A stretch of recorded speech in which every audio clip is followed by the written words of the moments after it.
living life, everyday, late at night, not okay. All I want, and I pray, all I need are some better days.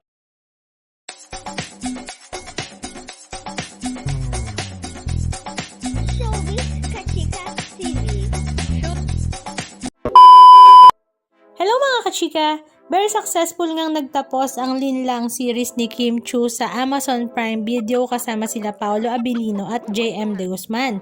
At talaga namang masayang-masaya nga ang kanilang mga puso dahil nga sa talaga namang napasaya nila ang mga netizens sa kanilang mga naging episode sa series na Linlang. Ganun pa man, marami naman ang nainis dahil sobrang bitin naman daw ang naging ending ng Linlang series. At marami nga sa mga netizens ay talaga namang nag-aabang na nga sa Season 2.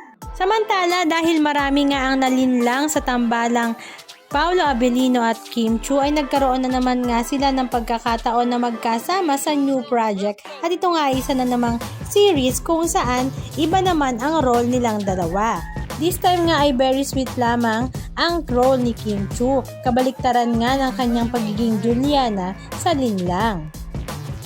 Kung kay Juliana nga ay talaga namang inis na inis ang mga netizens at gigil na gigil sa role na ito ni Kim Chiu, this time naman ay very sweet nga siya at talaga namang napaka-sweet role ang kanyang gagampanan kasama si Paolo Abilino. At very light nga lang ang kanilang actingan na for sure naaabangan nga din ng bawat isa. Si Kim Chiu nga pala ngayon si Secretary Kim sa 2018 Korean novela na What's Wrong with Secretary Kim.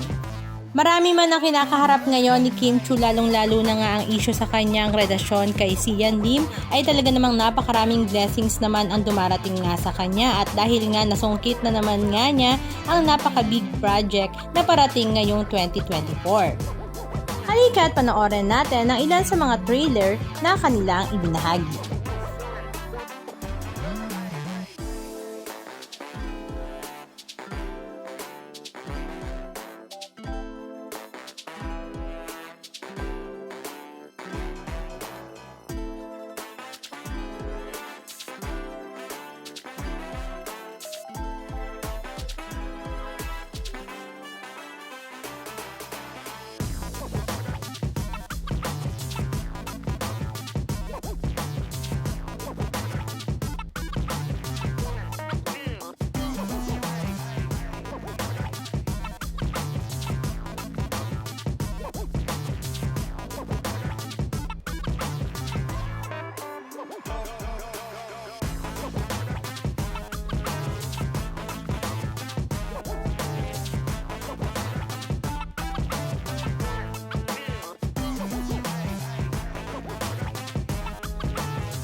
Anong masasabi nyo mga kachika? Just comment down below.